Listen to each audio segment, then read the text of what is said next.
you're Republican, you get the Republican ballot. If you're in Democrat, you get Democrat. Yeah. And you can't be a Democrat and vote for a Republican. Yeah, at least that's what we've always been told, right? That's the way I understand it. Anyway. Me too, yeah. So Celeste, she's live right now to clear up some confusion that might be circulating this morning. Hi, Celeste. There's a lot of questions this morning. Good morning to you two, and good morning, everyone. Let's tackle one thing this morning first. So if you have an early ballot and you have not turned it in, maybe you forgot to mail it in, well, you can take it to any polling place. We're going to clear up that confusion right now. Slip it into a box just like this. Don't forget to pick up that I voted early sticker, because there's plenty of them around. We're here at the Tabulation Center downtown Phoenix, and I have Elizabeth here at the county.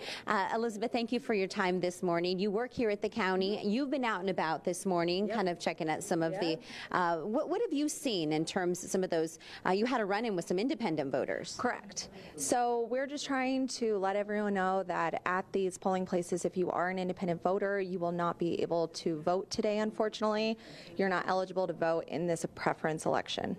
Now, there's 3 different really voting periods. Correct. We've heard the presidential preference, we've heard the primary, and then of course we have the general election. Right. Explain the 3 of them. Okay, so the preference election is simply voters are casting their vote for who they prefer the Arizona delegates to vote for at the national convention. And you were comparing it to a bit of a caucus. In other states, the parties do it. Right. Here, Arizona allows the public to do it. Correct. So it's different in all other states. If they have a caucus, we have a preference. The county elections department runs the elections, whereas in other states, the parties may run the elections. And then after the preference election, which is today, we do have a primary which comes up into the summer. Correct. We also have a special election in May, but other than that, we do have the next election will be in August, the primary, and then the general election. And in the primary in August is when independent voters can vote. Yes, independents can participate in the May election, the primary, and the general election. And then, of course, the general in November, of course. Let's walk back here. These boxes back here are all of the ballots that have been sent here to the tabulation center. Correct. We have tabulated around 435,000 early ballots that we have received over the last couple weeks, and we will continue to do so the rest of the week. Anything else voters should know as they head out? At 6 a.m. to what time do they close? 7 p.m. I would just remind everyone, if they are an independent voter, unfortunately, you are ineligible to vote for this election. Okay, here's our question. Rick has a question. Go ahead, my friend. What is the difference between the presidential preference and the primary? Who do we vote for in the primary? This is exactly the question we had and the discussion that we had as well. They were asking about what is the difference between the presidential preference and the primary. Well, the main difference is today's election, and they can vote. Well, the main difference is that independents cannot vote in today's election, and they can vote in the primary in August. The other main difference, I would say, is this is simply the election that we are casting our vote for who the Arizona delegates will bring to the national convention in a couple months. And whereas the primary, that convention is already passed, so that's a separate issue. Okay, great. And I think what I understood from it as well, Rick and Andrea, thank you so much, Elizabeth Bartholomew with the county. What I understood from it is, as well, because we had discussed this in length before we chatted with you two and everyone else there at home, was that because the rules are different here in Arizona, we have our own laws different from other states. We have 3 different times you can vote. In a lot of the other states, maybe where the caucuses have passed, they have 2 times they can vote. Here in Arizona, we have 3. The presidential preference, the primary in August, and then, of course, the general election, which will take place in November. Yeah, but it still doesn't make sense. It just doesn't make sense. Why would you vote your preference for president and then vote in the primary as your preference for president, and then vote in the general election as who you want to be president? It does not make sense. Why won't you have 2? Absolutely. It's almost like you have an extra one. 1996 is when these laws were changed. It's like a political thing to have a preference election as part of the campaigning to bring attention on to the candidates and to get delegates. Okay. That's why they call us the Wild West, I guess, Tom. Yeah. Things a little bit differently out here. Okay. And we still voted, so you know. Well, as long as you can vote at home, I don't mind. Yeah, I have to say that the aspect of not allowing independents, and I'm going to change that visual right there. Not allowing independents to vote has been one of the most confusing aspects of this entire day, this entire process, explaining to people.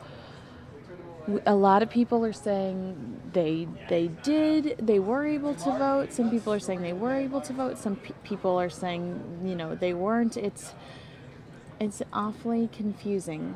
It's a confusing.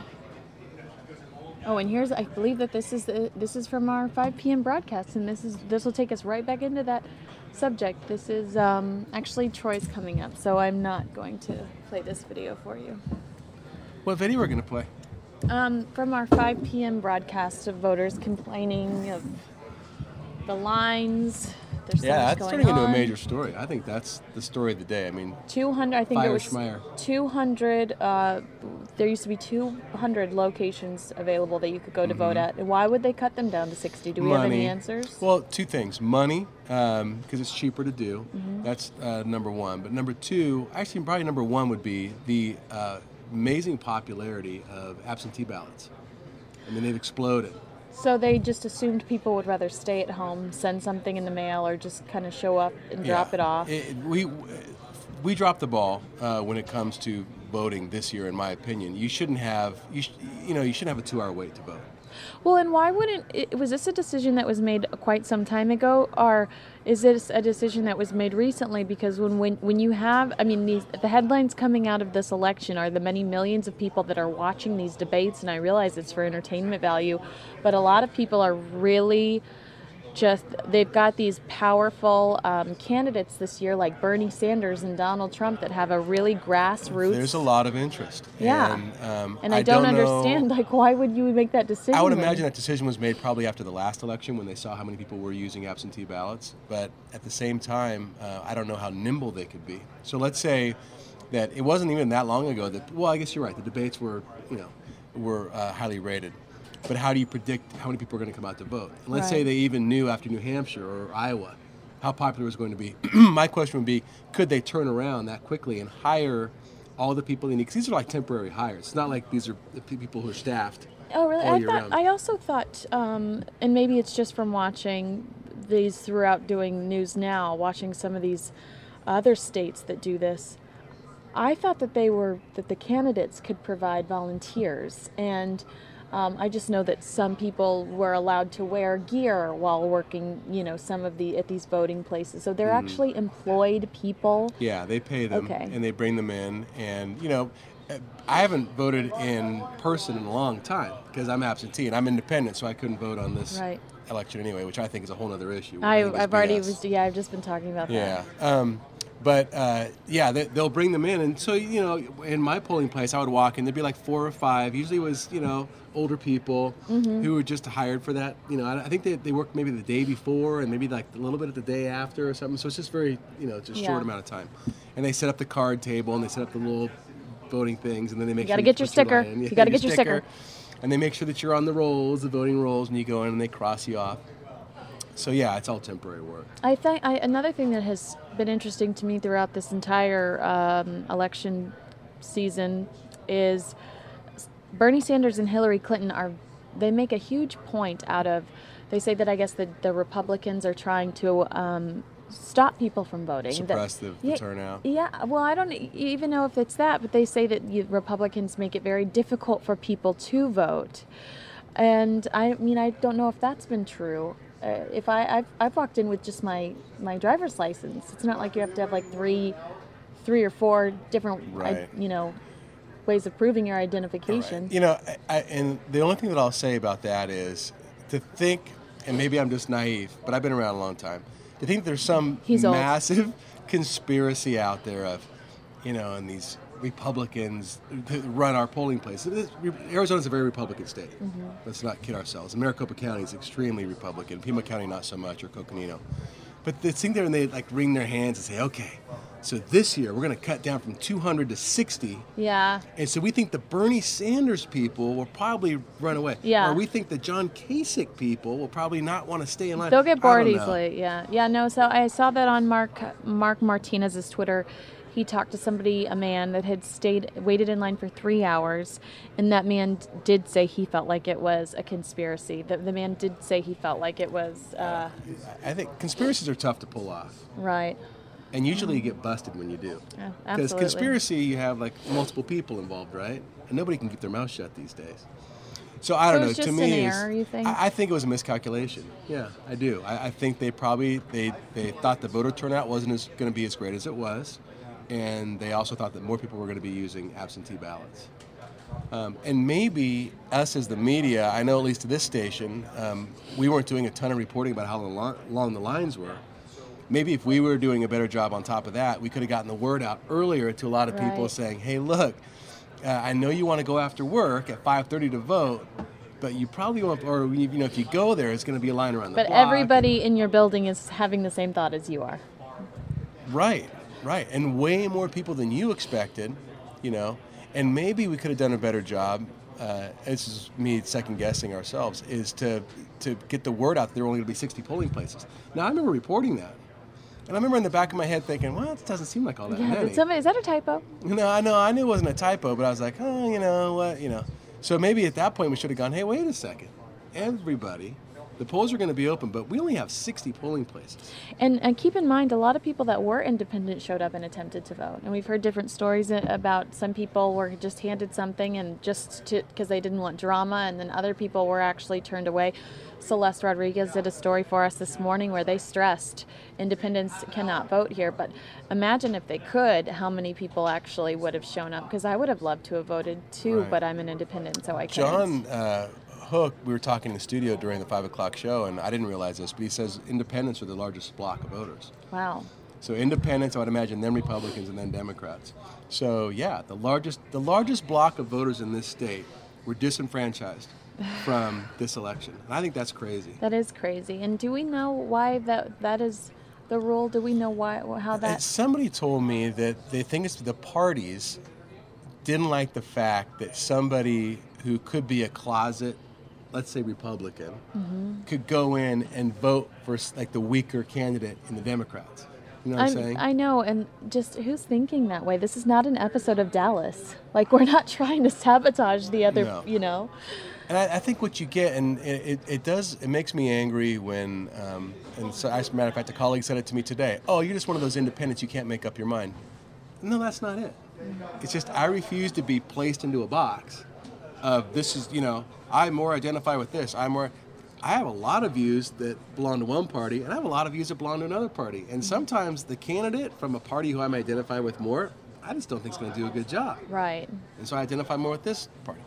But, over the years, it's gotten to the point where I've almost become apolitical in a lot of ways because I've seen very good people, and I'm talking about in a very close, intimate way, go from being good people to being congressmen to changing. Right. And they're not people anymore. They're not the person that I knew. Yeah. And that person just became so enamored with their job and power. And there is that's an all it element of is. celebrity. I mean, but you become Oh, a celebrity and power. to that small or that group of people that you're schmoozing with all the time. Drivers and junkets and perks and And the pretty reporters that are chasing you down because and they want to comment. beautiful reporters that want to talk to you all the time. No, and so it's one of those things where I feel like, and this is not a party thing. I feel like the main. Well, let me tell you a little story. Here we go. Here we go. And this person will remain nameless, but this person, and people who have been in Arizona for a long time may guess who this person is. But a very long-standing leader in this community decides they want to run for Congress. And they end up winning. And this is the kind of person that everybody really liked this person, very popular person. They get there to Congress, and my wife worked on this person's campaign. And we have dinner with the newly elected congressman and his wife. Uh-huh. And he says to us, I met with my chief of staff. I hired a chief of staff. He said, what the very first thing he said to me was? What? And I said, I don't know, what committee you want to serve on or what you want to do. He said, the very first thing he said to me was, you need $2 million in the bank by the end of December. Oh. Very first thing. So the very first conversation he has with his official chief of staff is basically how to stay in office. Oh, wow. How to raise money, how to stay there. In Congress, they have 2-year cycles, so they're constantly in re-election mode. So you can't tell me that a lot of the decisions you make and the things you do are not based on getting the money you need to stay in office and stay in power. Well, and that's, I think, why a lot of people are so attracted to somebody like Donald Trump, because he really has made the statement, nobody owns me.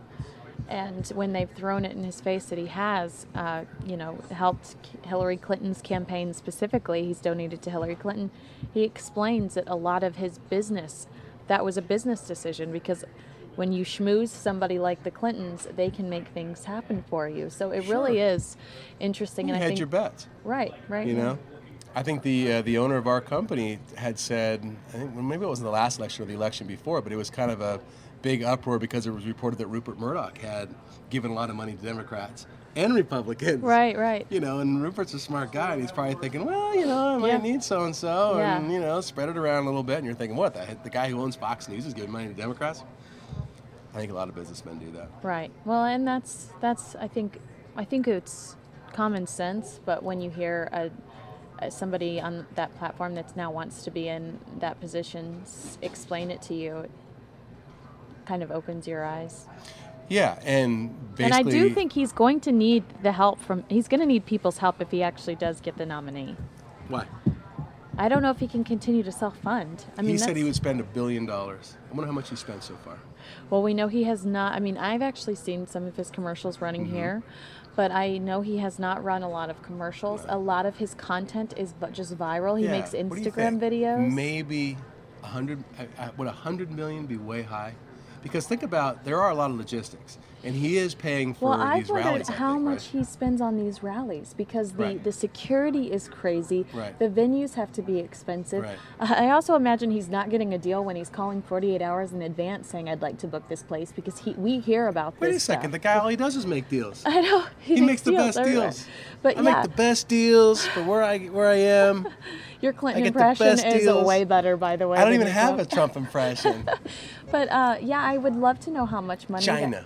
I would love to know how much he spends on those events, because it has to be a lot of money. There was one event which was so funny. He said, "We're not paying the sound guy." His sound kept cutting out, and he goes, "We're not paying the sound guy. I'm not paying the sound guy." There you go. So I can only imagine how expensive that is. Yeah, but I mean, if he's willing to spend $1 billion, I think he's going to be just fine. If he's got it. Somebody's saying, you know, he says he's got all these assets, but a lot of them are hard assets, they're not liquid assets. Maybe he's liquidating as we speak. Wow. Well, I also wonder how much longer Kasich can go. Why do you think Kasich didn't even visit the state of Arizona?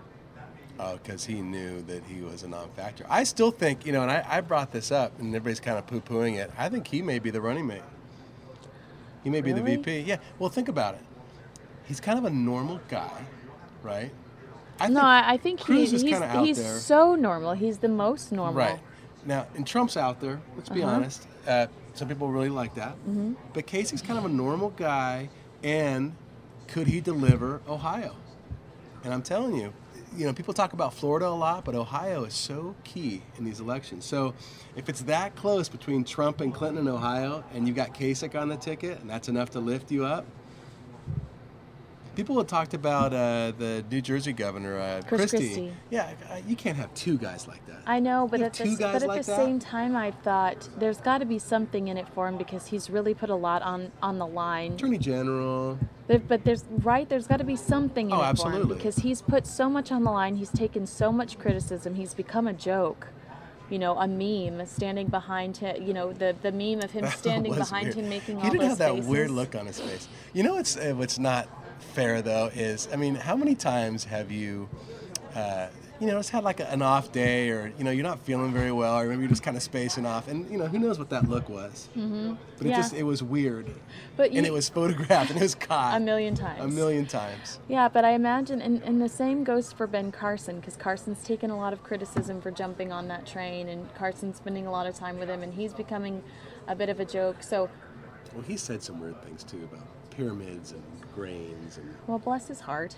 But you know, I thought that guy. Remember when he was just hot? He was very much. You know, it was like, was it the second debate? Maybe I was watching. I'm like, oh, this Ben Carson. I mean, look at this guy. He's all mellow. He controls himself, and then all of a sudden he explodes, and then everybody takes a closer look, and But I do think he has a good moral compass. same with Rubio. Remember how hot Rubio was for a while? I never thought Rubio was hot. Oh, I think you're confusing me with John Hook.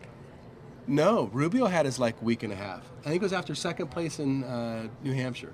I don't think I was ever on that train. Maybe I had my I blinders didn't say on. you were on the train. I'm saying he was hot. He was like, everybody's talking. Oh, here comes Rubio. Oh, here he is. He was second always place in New little. Hampshire. He was always Here little we Marco go. to me. Always little Marco to me.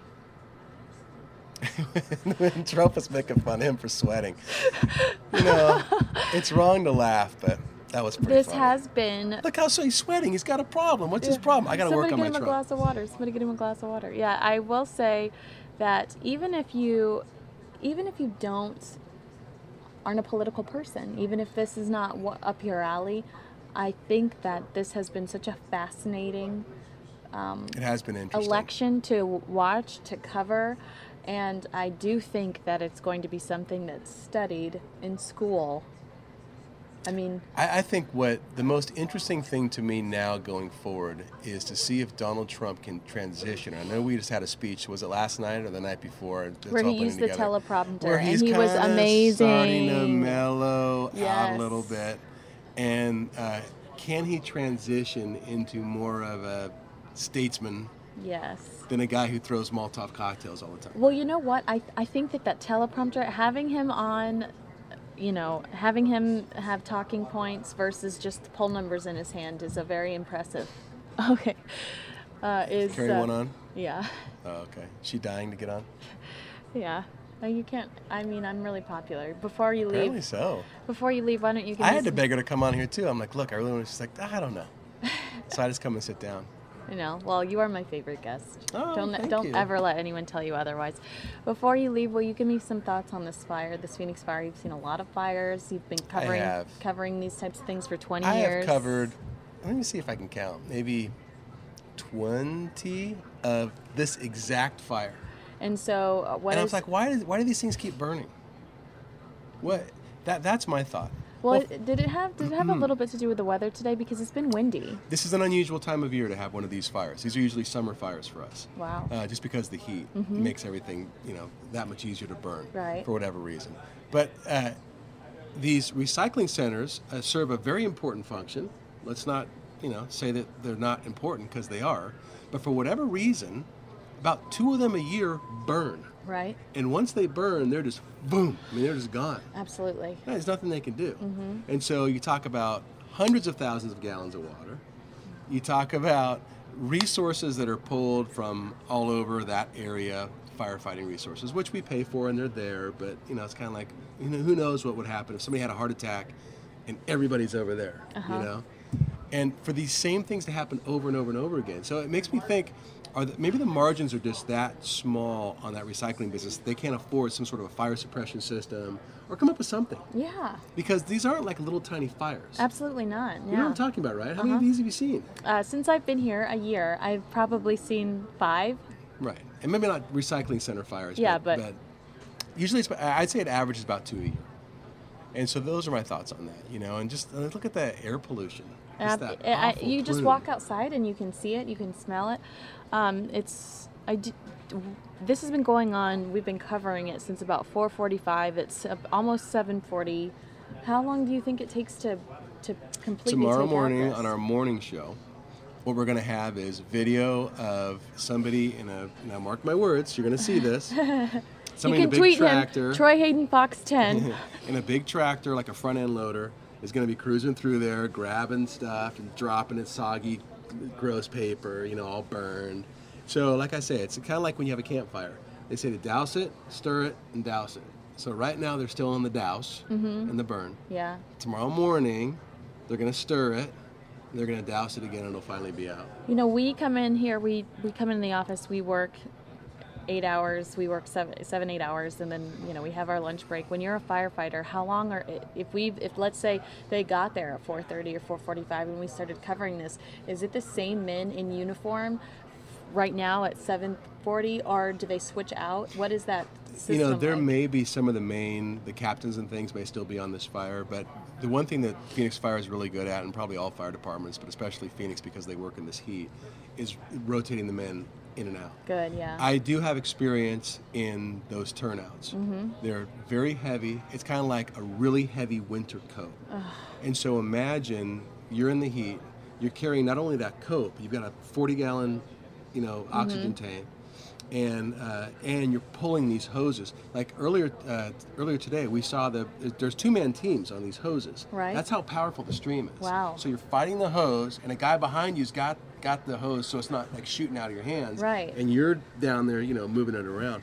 So they rotate them in and out, and it can be probably, 40, 45 minutes, and they rotate them right out. And then the new batch goes in. But still, 45 minutes is a long time. It is, to because your body never and you're cools. so close.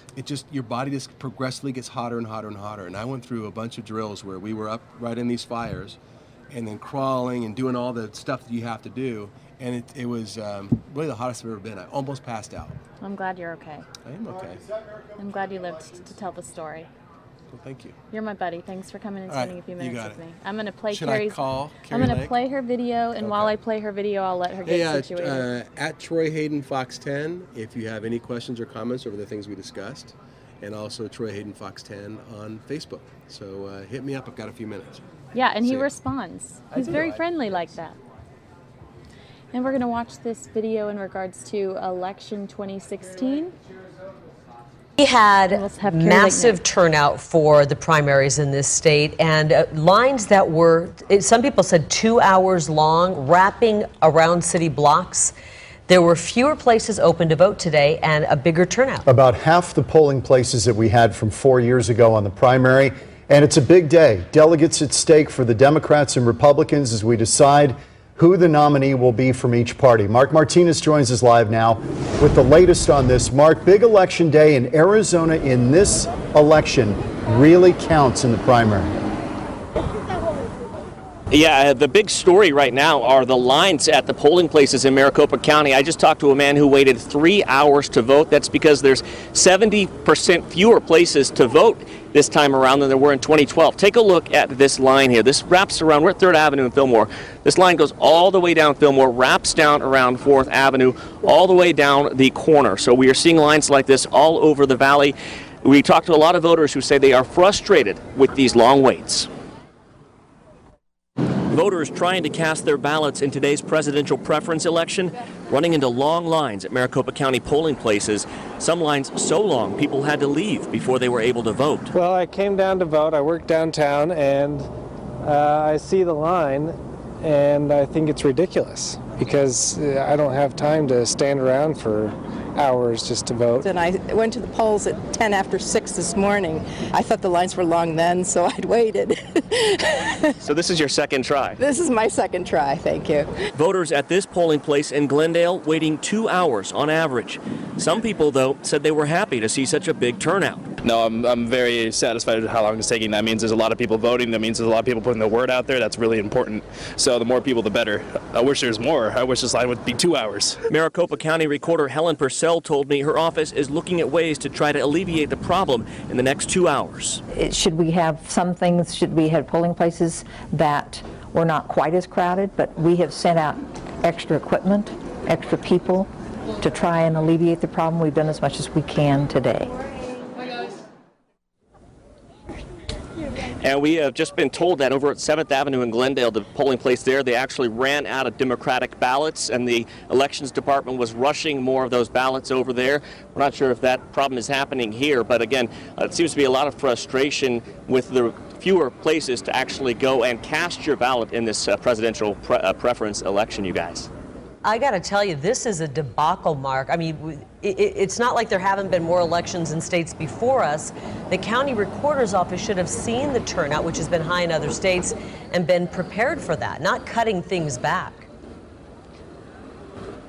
And they were saying I guess they expected a lot more people to actually do the mail-in ballot, but I've never seen anything like this. In fact, I just got a message from a friend who's over at that 7th Avenue and Glendale location who says he is number 880 in line right now. They came around and counted the people. So that just shows you how many people have shown up. But just, again, a sense of kind of chaos, a lot of people waiting in line. The big question we're hearing out here is, how long have you been waiting? And people are, again, you heard that one man, 3 hours. If you are in line by 7 p.m., you'll still be allowed to vote. But again, there's going to be a lot of people, from what I'm seeing, who aren't going to be able to. Hey, Mark, quick question before we let you go. Is this a product of intense interest in this election, or because of the fewer polling places, or both? You know, I think it's actually both, and that's what we're hearing from the people out here. There's obviously a lot of interest, but I think the thing that we're hearing from people is that it should have been easier to vote, not harder. They cut those polling places from 200 in 2012 to 60 this year. So 140 fewer places to vote. Now, you can vote at any of those locations, unlike before where you had to go to a certain polling place, but still, a lot of people are saying they're having to drive a long way. The parking out here in downtown is a nightmare. We've talked to people who are with their families, people who had to leave for work, who had to go to school. So here I've got Miss Carrie Lake here with me. It's so good to be back with you. Thank you so much. It has.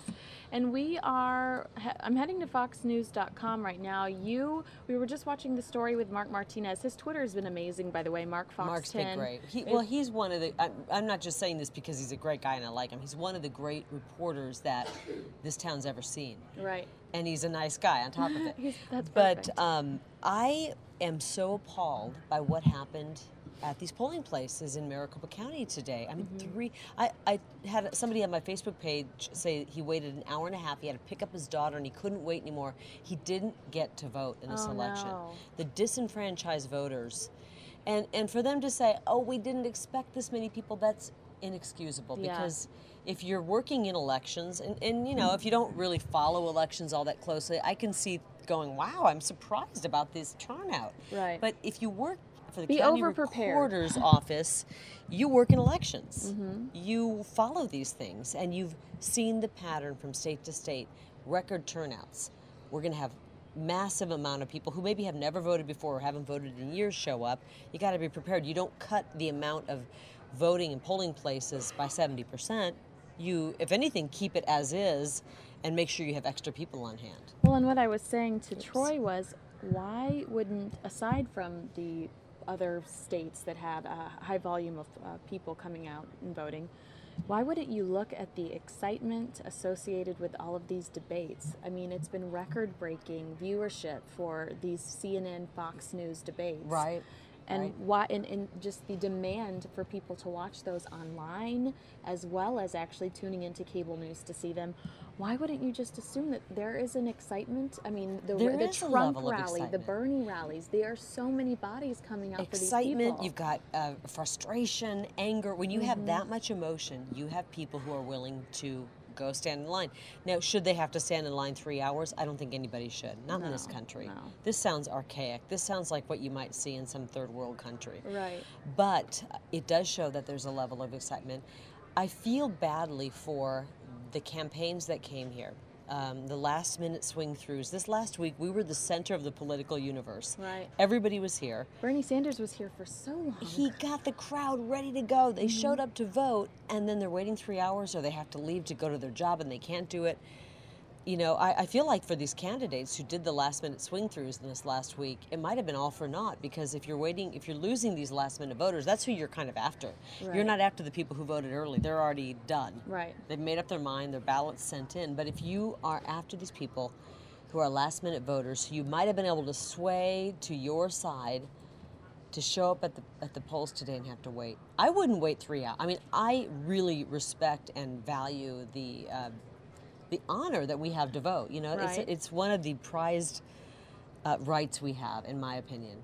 But I'm not sure I could have or would have waited for 3 hours. Would you? I don't think so. I mean, we live in a 140 character society these days. That's people want things instantly. They want things now. They want their news on their cell phone. They want, you know, their tweets and So do you think your generation would be willing to wait wait I don't 3 think hours? so. And then, but what I wanted to say, Mark Martinez tweeted 3 hours ago, just talked to a guy who waited 3 hours to vote. He feels the long lines were a deliberate plan. What are your thoughts on that?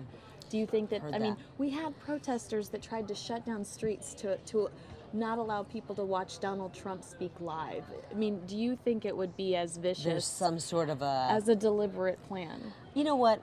I like to I always like to think about all the options, and sometimes I go into the conspiracy theorist line and go, "Ooh, could that be possible?"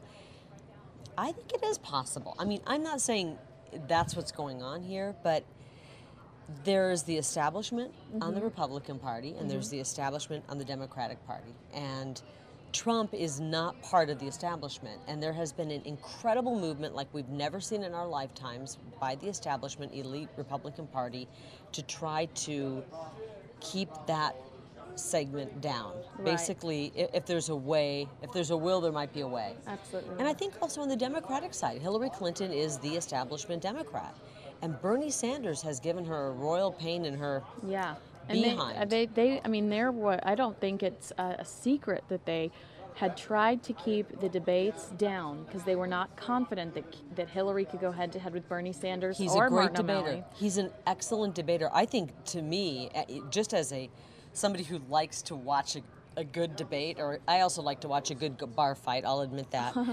I think a debate between Bernie Sanders and Donald Trump would be so explosive and exciting. It would almost be like a thriller in Manila type thing, back in the day. Yeah. Can you imagine that? I can't.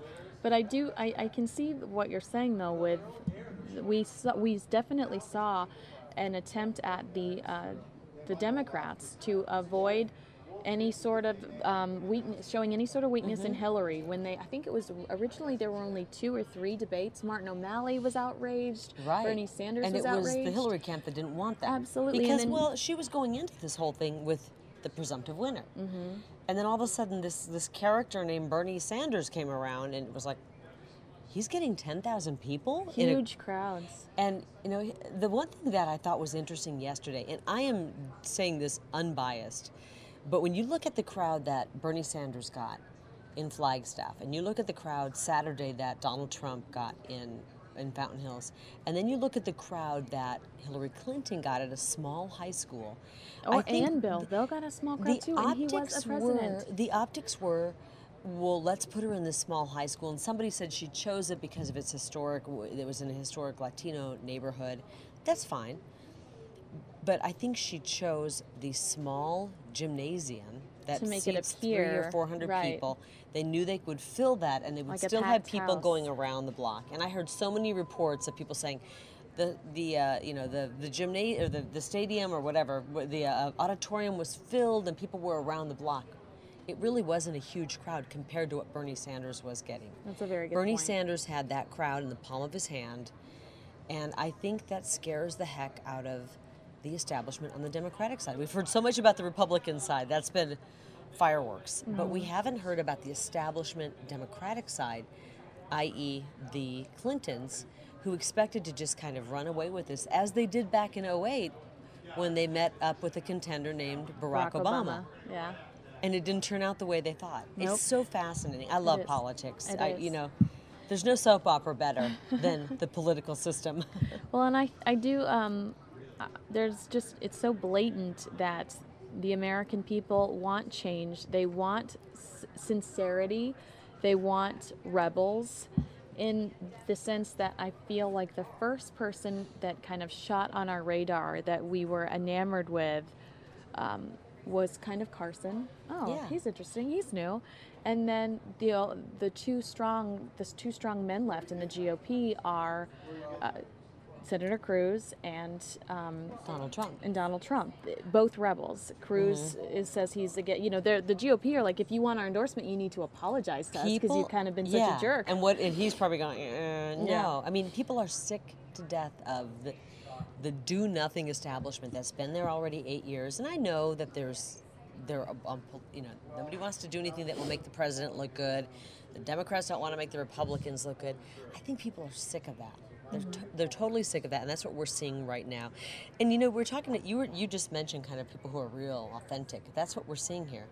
Bernie Sanders isn't following a script. No. And I think less and less so Hillary Clinton isn't following a script, because she's realizing that you look ridiculous in this political cycle when you're following a script. Like Rubio, one of his problems was he had these memorized lines. It didn't seem authentic. No. Donald Trump is purely authentic. Bernie Sanders is purely authentic. I think we're starting to see Hillary Clinton she's being forced to come out of her shell and just say, I've got to do away. We need real moments. Yeah, we need to create real moments. But it's so fascinating to see. And I think yesterday, did you see AIPAC? Yes. You were probably covering it up here. Mm-hmm. Did you see Trump's speech? It was amazing. Well, he was scripted. But it was for a the teleprompter. first time ever. Well, we were talking about how... And I got lost in it. Oh, really? I thought he delivered some lines well, but I could tell he was scripted, and now I realize why he never does anything scripted, because he's so much more authentic and real. No, when I he's can not see scripted. that. To me, because I watch every single one of his You do. speeches up You here. want someone who's an expert on the system and what's happening? She's watched them all. I watch every single speech that they all give. John Kasich does the same joke about he takes somebody's cell phone and says, we need to engage with the American people through cell phones, and then he jokes, I get more cell phones that way, and acts like he sticks in his pocket. So I see the same jokes over and over again. You know what works, you know what doesn't. Marco Rubio, I know your dad was a bartender, I get it. But the reason why we love Trump is those organic moments, those real moments, those protesters, how he reacts to those protesters, how he reacts to a Hispanic woman that loves him and jumps on the stage and he's like, don't tell Melania, but I'm in love with you. We love him for those moments, but having him speak, with a teleprompter yesterday, he's definitely attempting to appear more presidential.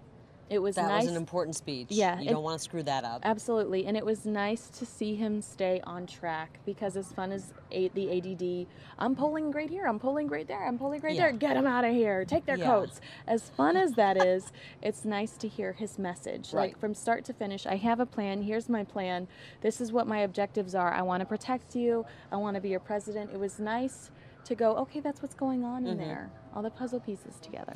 He's starting to act more presidential. He's starting to realize I am the front runner. Right. I'm most likely going to get the nomination. Branding is everything, and he knows that. Look at what he's done with himself. That's why he's popular. I've been saying this since June. Just as an observer, I've been saying America feels like we need a rebranding. We have been through hell and back. We have seen a depression. I mean, you can call it the Great Recession or a depression. We've had our economy. We've seen war. We've seen terrorist attacks. We feel like we're beat down. People have lost jobs. Industries have gone away. People feel like we are a great brand, but we feel tarnished and rusted. And I think people say we need someone who can rebrand us. And Trump, you've got to, whether you hate him or love him, you've got to give the guy credit. He's made his his motto very simple. He doesn't get mixed up. There's not a lot of minutia because he doesn't give a lot of details. So right away, he's going to make America great again. He brands his, he's branding everything. We're going to make America great again. Right now, America's tarnished. We're going to make it great again. Lion Ted, Lil Marco, he low energy Jeb. He does these little brandings and they stick, and he's good at it. Unfortunately, they do. Whether stick you for like some it people. or not, he's good at what he does. And I think for a lot of people, there is a really attractive quality in somebody who knows how to brand things, to rebrand America. Yeah, and he's strong. The question is, can he? I know he's bringing people to the ballot box that weren't there before. I'm wondering I think Bernie has kind of cornered the market on your generation, the millennials. Do you know many millennials who like Trump? I feel like the millennials I meet, actually, I know a couple of millennials who are voting either Hillary or a Republican, but they're not voting. They're not voting for Bernie because they said now that we're working, we don't want to vote for Bernie. We're afraid he's going to take away our stuff, which I think is kind of funny. It's not likely true. I have actually I don't think I know anyone on not a profession. I know professionally people that are voting that are voting for Bernie Sanders, but socially, I only know people that are voting for Trump and that are your age, that are my age. Wow. And it's because they're concerned for our safety as a country. They're concerned for our safety, and then a lot of them have that rebellion in them, and they feel like people are trying to take this away from Trump, and they want to make sure that he gets it. They want to do their part to make sure he gets it. So that the Republicans can't go in and go. Yeah, they feel they are disgusted by the fact that the Republicans would try to take it away from somebody that has so far earned it fair and square. I got to tell you, Trump's timing when it comes to catastrophe, if I can say this, I hope I don't screw this up and say anything that's going to piss anybody off. I'm sure I will. Sorry if I do. His timing when it comes to catastrophe has been spot on. I mean, and I don't think it's intentional. No, obviously. absolutely He comes not. out. Was it June 16th when he announced, and he talks about our porous border, and he said the rapists and the criminals, and he was attacked for that. For 2 weeks he was attacked. And then we get this horrible crime in San Francisco. Kate, Kate, as he calls her, beautiful Kate, Beautiful Kate. murdered. I mean, and as somebody who loves San Francisco, I mean, I can see walking where Kate was walking. I know, absolutely scary. Anybody who's been there goes, oh my gosh, I've there. been to this place. I've been to that pier. That could have happened. And that to environment anyone. is so beautiful there. It is such a, you would want to be walking with your father up and down there. Absolutely.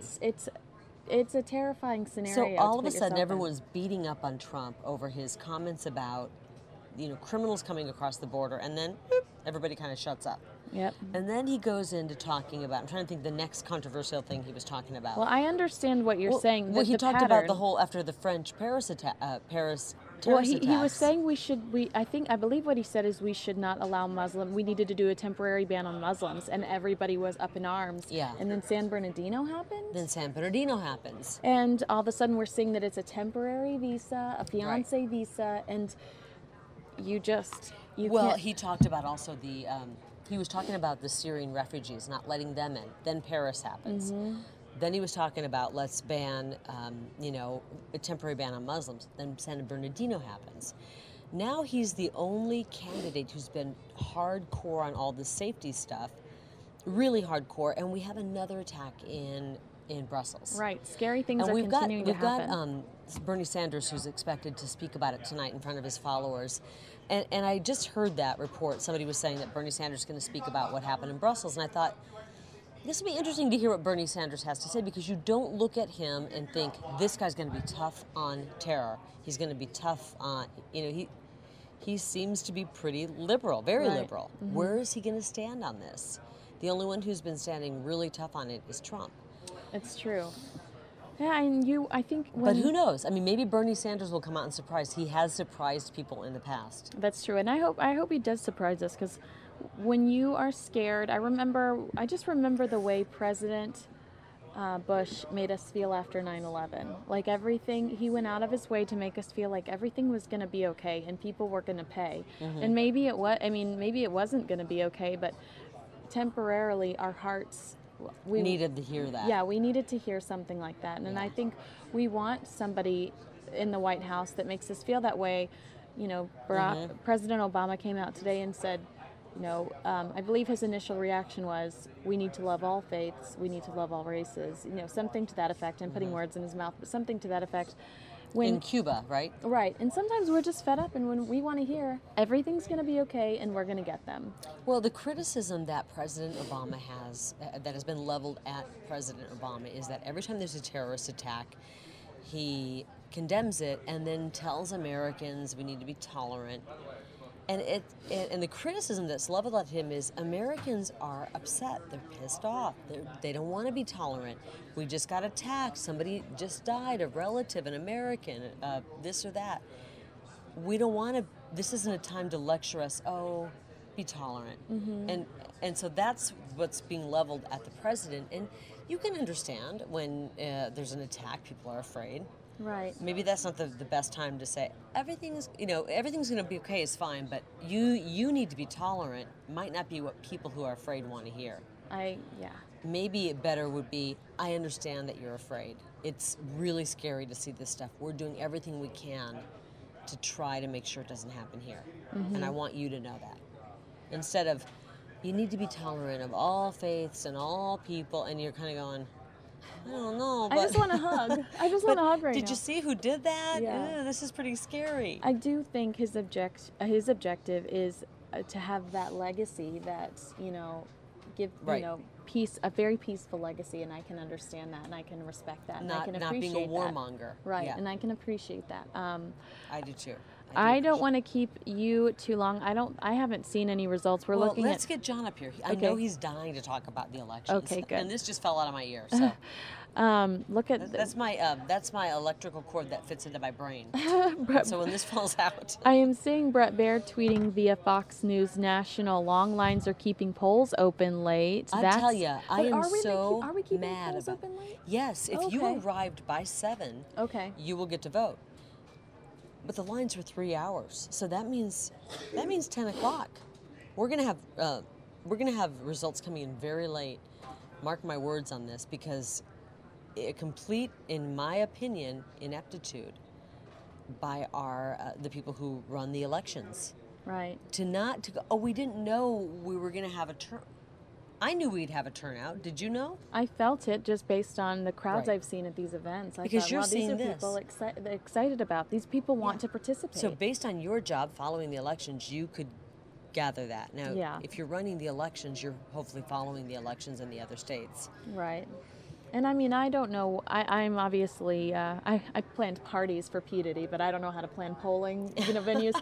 But just driving around this morning and seeing all of the lines out the doors, were they not able to grab more materials and expand the venues? Can you imagine, though, from what Mark Martinez was saying, and I don't remember which polling place or places had this happen, but you wait in line 2 hours, you get there, and they go, oh, guess what? We ran out of the Democratic ballots.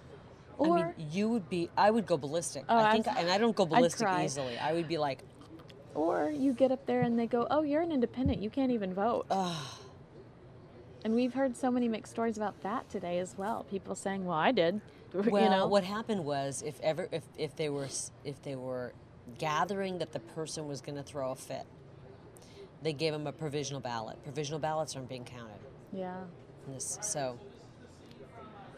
All right, I'm gonna continue to play shall this. I send It's Johnny 2 minutes. this way? Yeah, I'd love you to. I'm gonna play this. It was great. Thank you so much. We didn't have the chat room going. We don't anymore. It died. So tell them to tweet you. Tweet me, Kari Lake Fox 10, or on Facebook. I've got a couple of really good posts today. Kari Lake Fox 10 on Facebook. Perfect. All right. Thank you so much. Bye.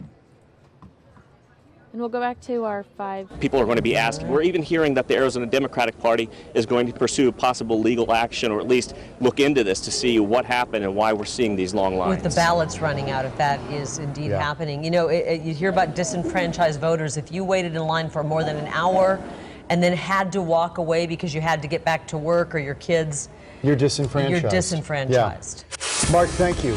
All right, what's at stake today when it comes to delegates? It's winner take all for the Republicans. 58 on the Republican side. Whoever wins it, whoever has the most, takes all 58. Donald Trump is projected to be the front runner in this case, but we'll see. The winner of the GOP contest gets all 58. 75 out of the 85 delegates will be proportionally allocated among the Democrats. So the Democrats do it a little differently. And they also have those 10 superdelegates, and they are given out to party leaders and elected officials. So we will see how that plays out tonight.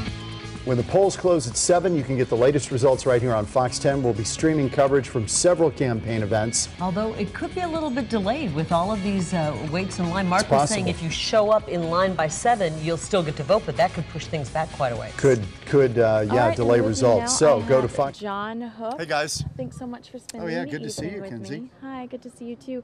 A lot of frustration associated with this day due to those long lines. It's not acceptable. No. It's not acceptable. Have you ever seen anything like this? Presidential elections at some polling places, usually when they have problems, but they shouldn't have this kind of problem. Back in 2008, Obama's first run, they had 400 polling places. Me, I am going to switch to show these lines that are still in existence. They had 400 polling places in Maricopa County. In 2012, they went from that amount to 200. Now we're to 60 in Maricopa County. This is a decision by the Maricopa County Elections Department. Now, the one thing they did is they decided, okay, we're going to open up every polling place. So you can go to any polling place wherever you want to go. The problem is for many people, it's hard to drive or get there. And so in an effort to save money, which is what this is about, we are seeing these incredible lines stretched around the block. Some of them 3 blocks long, some of them 3-hour-long waits. That to me is not acceptable. And do you think that any of this is associated with, the ground game of Bernie Sanders, Donald Trump? Voter suppression, yeah, to try to rig the election. Well, I don't think that's really part of it. I think that there's been an effort to try to cut costs of elections, but you can cut it to the point where people can't vote. And we can talk about all kinds of things that government shouldn't spend money on, but the one thing that can save a democracy is people voting. And that's the one thing you don't want to make tougher. I mean, you want people to vote who are registered and who are legitimately registered voters. You want that. You want to make sure that the process is secure. But you want people to vote and you want them to take part. You don't want them to have to wait 2 hours. People 3 hours, 4 hours. Yeah, and people got out of their lunch break, from work and said, I'm going to go vote. And they couldn't do it because they didn't have enough time. Mm-hmm. So I don't think it's acceptable, and I really think there's going to be a full review after this. People are going to watch this, and people are going to experience this, and they're not going to feel very good about it. I'm not 100% sure of what the process is, but what were we talking about in the editorial meeting in regards to Utah? They have an online element that you can Utah, vote now? it is a caucus in Utah on the Republican side. So that caucus, they have some unique rules. And in Utah, they are allowing, if you register and sign up, you can vote online. Which seems much more right. But convenient. I should say, even in Utah and in Idaho, which is holding a Democratic primary tonight, they are having long lines in both of those places too. Wow. Probably because people are cutting back on voting polling places to try to save money. And in turn, people are waiting in line, and it's not good. So was it an assumption that a lot of people were just doing the early ballots that I think that there's a feeling that people are voting more and more online. We don't need all these polling places. But if you have young people voting and taking part for the first time, they may not know about all that stuff. Right. So they show up to a polling place expecting to cast a ballot. So I think it speaks actually to high turnout, fewer polling places, and I think the high turnout is coming from Bernie Sanders supporters. Mm-hmm. And a lot of young people and Trump supporters. I think that's driving a lot of this. And it's just assumed that Trump is going to take Arizona. Do we have, are Hillary and Bernie, is it just a coin flip? Hillary is actually polling pretty well here. I think Bernie Sanders is counting more on Utah and Idaho. Wow. Those Bernie are Sanders really spent so much time He here. did. I think what he's hoping is to peel away some because it's not winner take all on the Democratic side, but it is on the Republican side. So if Bernie Sanders can show well here and then do well in Idaho and Utah, which he's polling very well in, those are very white states, and Bernie Sanders does well. Right. When he's not trying to court a minority community, although he spent time on the reservation and did a lot of stuff in northern Arizona trying to court Native Americans. He probably feels his strategy would be do well in Arizona, try to win Idaho and Utah, and then Bernie Sanders has a pretty good night. What are we getting here? What is this? That is probably early voting that's coming in, and that's about what the polls were tracking going in. That's even a bigger lead. If you're looking at early ballots that are coming in, that would suggest a bigger lead for Donald Trump than was even reflected in the polling. And generally, he's not been performing as well as the polling when it comes to the actual vote. In the final few days, Donald Trump actually, when voters decide in the last couple of days, he doesn't do quite as well with them. But in this case, why do you think that is? I think people might be a little tentative. They might be a little afraid. They may like what he's saying and what he's talking about, but they're a little afraid. They're a little afraid to pull the trigger. They fear him a little bit because they think he's a little bit of a loose cannon. But people, that's also his appeal. I've had both Troy and Carrie up here talking about Trump's speech yesterday at AIPAC, where he used a teleprompter for the first time. He's been very critical of Hillary Clinton, Barack Obama, some of those other candidates in regards to using a teleprompter. Troy thought it was strong. I thought it was strong. Carrie thought he looked a little weak, and it was the first time she follow along with his speech. Do you have an opinion on how I think I know why Carrie didn't feel it, because she likes the off the cuff. She wants to hear him unfiltered, and that was a very calculated political speech. Is it John Hook approved? I thought he delivered it pretty well. I think the prompter is an acquired skill. It's, we deal with that all the time in our business, and it is frankly not an easy thing to do, to be reading a text off a piece of glass and look like you're not reading. Mm-hmm. There's a little bit of an art to it. Absolutely. And so these guys have to get used to this, and it's an acquired taste, and it's something that Barack Obama did very well from the get-go. He just acclimated to that very well. Trump is better off the cuff. But he did this pretty well yesterday, and Trump's a pretty quick study. He'll do fine.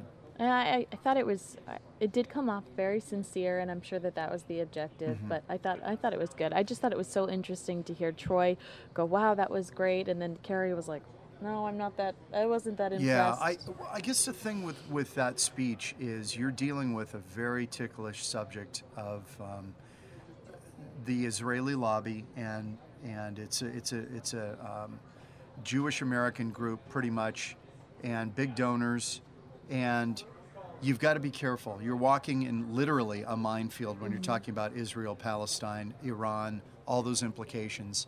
And I think what you saw Trump do for the first time is actually, with a speechwriter, plan this thing out and make sure that he hit all the right notes, no mistakes, because a misstep there could really cause him problems. It could wreak havoc on his You entire can't just campaign. wing that He's speech. worked so hard to get to where he is. I agree. You can wing it when you're talking about art of the deal.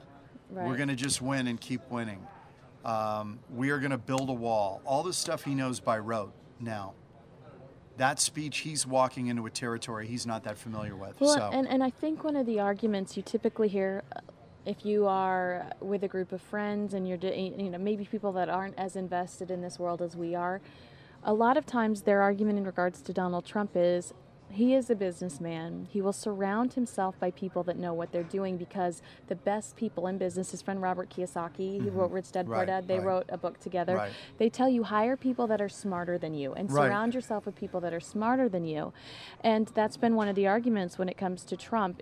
Yeah, maybe he is a little, maybe he comes a little unhinged sometimes, but he will surround himself with people that are smarter than he is. And I think that speech was an example of that. If that has been your argument, it was, I am going to tone it down, I'm going to listen to the people around me, and I'm going to execute a well-written speech with some substance.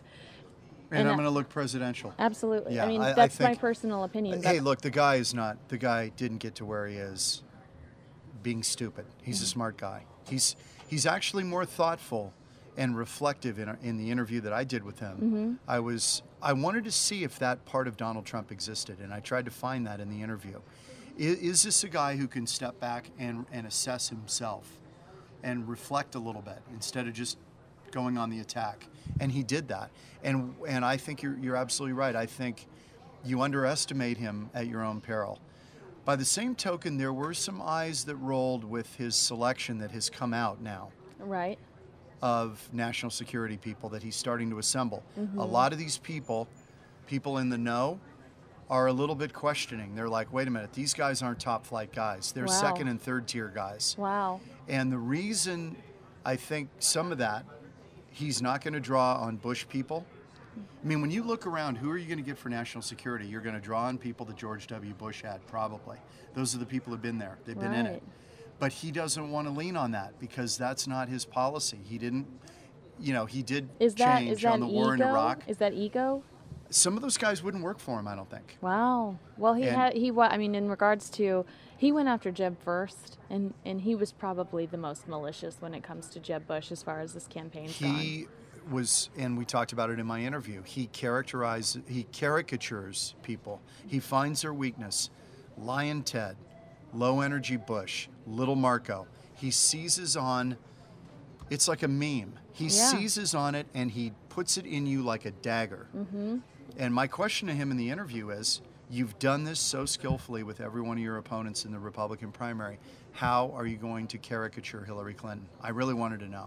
That, and that's such a good question, because when you are watching this election, watching them fight each other is physically and emotionally exhausting. Some of those debates, at the end of those debates, I felt defeated at the end of them. Yeah, and I agree. And it's one thing to watch them go after the other party, because I mean, I don't know how I'm like, how I'm justifying them being cruel to, so, you know, oh, go be mean to that group of people. Well, you expect it. But yeah, that's kind of But what's you get it in primaries too. anticipated. You get it in primaries too. Yeah, I am looking, you know, I'm just looking forward to it not being them beating each other up, because I think you said this months ago on your Facebook page, with Rubio and Cruz being so vicious towards Trump, if Trump is the inevitable pick, have you weakened your own party with all of this hate speech? Yeah. And I mean, yeah, you said that months ago, and to me, it really does feel that way, because when it comes down to Hillary Clinton versus Trump, or Bernie Sanders versus Trump, or whatever it is, they've got all that material to work with. And they're in a Faustian bargain actually right now. Do you embrace the guy who may win for you, or do you try to cut him off at the knees to save the party? That's what the establishment folks, like Mitt Romney and those folks, say. Hey, we got to defeat Donald Trump. I mean, Mitt Romney's been going out there. Do we say that? Can we say that? Yeah, it's Fox absolutely. News. Fox News is projecting Donald Trump the winner of the Arizona primary. Wow. No surprise. Well, you yeah, saw no those early surprise. numbers, Right. and that was from early ballots, and that usually holds. When you get the early ballots in that first hour, those numbers usually hold. Wow, I didn't realize that those were that important. You know, you get enough of a sample that usually that the number, the percentage may change a little bit, but generally the number holds. You rarely see an early return. Yeah. You rarely get an early return that shows somebody with a lead and then it just completely evaporates. It sometimes happens, but usually that early ballot is pretty representative. I'm not surprised Trump's being declared the winner in Arizona. Now, the interesting thing about this, though, are there still, let me check, do we know, are there still people waiting to vote in Arizona? Hundreds of people are still waiting to vote, and now we've got a network projecting the outcome. Wow. So this is, you know, I don't think they do that in a presidential election, but in a primary they might. And they did. That's fascinating. They not even might, they did. Can you imagine being in that line, though, and getting that text to your phone? Fox News declares Donald Trump the winner, and you're like, I right, and especially in a winner-take-all, because if Trump gets the most votes, he gets all 58 delegates. This isn't like you get a percentage where you say, I'm still going to vote because I want my guy to get a certain percentage, or either expand the lead to get more delegates or shrink the lead so that your opponent gets more. I have a weird question to ask you. And you've talked to Donald Trump. You've been on the phone with him. I have to ask you about this tweet today. Okay. He just tweeted before I went on, and don't get me wrong, I got a kick out of it, but what does this even mean? He tweeted, sorry, it's taking my internet a second to pop up. It's okay. Lion Ted Cruz just used a picture of Melania from a GQ shoot in his ad. Be careful, Lion Ted, or I will spill the beans on your wife. Like, what? Either he knows something or has heard some gossip about Ted Cruz's wife, that he's firing a warning shot saying, watch yourself. Wow. Which is the typical Trump playbook. If you hit him, he'll hit you twice as hard. That's true. That's the way he rolls. Have you ever seen the documentary called Boogeymen, and it's about Lee Atwater? I know about Lee Atwater. I haven't seen the documentary. I know exactly what you're talking about. Well, first of all, I think you would love it. Sure. It's Lee Atwater was brilliant. He was absolutely brilliant. He ushered in really the art form of negative campaigning. And it's what I've been, I mean, I can't tell you how many times I've thought of Lee Atwater throughout watching this process. It's been so fascinating, but it's almost the definition of karma, because if you watch that documentary, you watch how slick he was working with Karl Rove, the whispers in people's ear that turned into legitimate news when it was all a lie. Right. And then you watched him slowly dying. You know, I think it was cancer that ate away at his body. I think he had some regrets about how he conducted himself, too. But really, he kind of set the tone for politics in the United States. And maybe I'm wrong, but... No, you're right. I mean, he wrote the book on it. He was a fascinating character. And a lovable guy, tremendous guy. But he knew... He was a hoot, He knew how to, again, insert the knife surgically and rip your heart out. And as somebody, I mean, I've always loved news. This is my first time working in a newsroom on a regular basis, not doing freelance. And after seeing that documentary, you know, you look at the emails, the pitches, the text messages you get differently from people, because you realize how people like Lee Atwater, and I'm sure some of the people working for these campaigns, they're trying to spin you. Yeah, absolutely. How they try to control the message. Right. They create the message and it's not true, but they give you bits and pieces to make it feel like it is. And particularly with Ted Cruz's campaign, I felt that way with the Ben Carson's, dropping out prematurely. I can't remember, the Rubio campaign said the Cruz campaign did something to them during the last primary, I believe. But I have felt the essence of Lee Atwater a lot throughout. Yeah, this you can feel campaign. it, and I'm gonna run because I got to do the news. But I know we're gonna go into the Trump interview, right? Are we gonna do that? We are. Yeah. Can I set that up for a second? Please do. I'd love that. There was kind of an interesting part of this that you guys should know that I thought was really, really interesting. We were told that the interview was going to happen at 1:30. It didn't. I got a text. No, but you should also tell them that you were supposed to interview him in person. But I was supposed to interview him in person on Saturday at the rally in Fountain Hills, but it didn't happen, largely because the scheduling got so out of control with the protesters and the slowness of getting up there. Roads were blocked. It was a mess. So it didn't happen. So I talked to his communications director, and we set up a phoner. Okay, Mr. Yesterday. Trump. Now, the interesting thing about this, when a candidate, number one, they'll give you usually 5 minutes. I did 5 minutes with Obama in 2008 over the satellite. It was quick. And then I interviewed him later at the White House, but that's a whole other story. But at any rate, during the campaign, we got 5 minutes. I emailed his communications director, and I said, how long are we going to have with Donald? She had told me, hey, it's not going to happen until 2 o'clock Arizona time. I said, by the way, how much time do we have? And she texted back, 10 minutes. 10 minutes is a fairly long time. Yeah. That was surprise number one.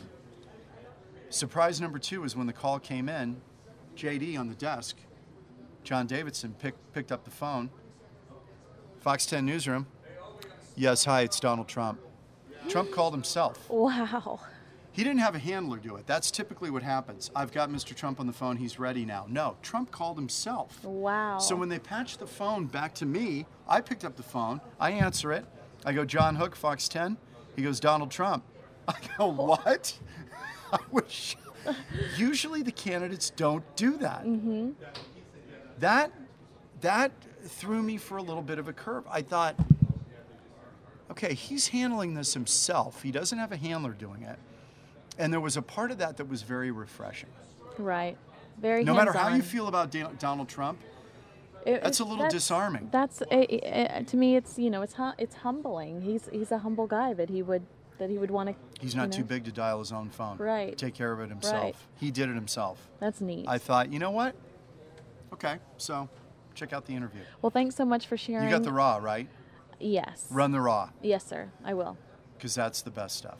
Yeah, it's the meatiest. Thank you for your Good luck. time. Okay, see you guys. Thank you. You can watch John Hook see you tonight at 9. At 9 on fox10phoenix.com/live if you're watching us on the internet, or if you're in town, you can watch it on Channel 10. I'm going to go into John Hook's interview with Donald Trump right now. You can see those. We're continuing to get those numbers in at the bottom of the screen there.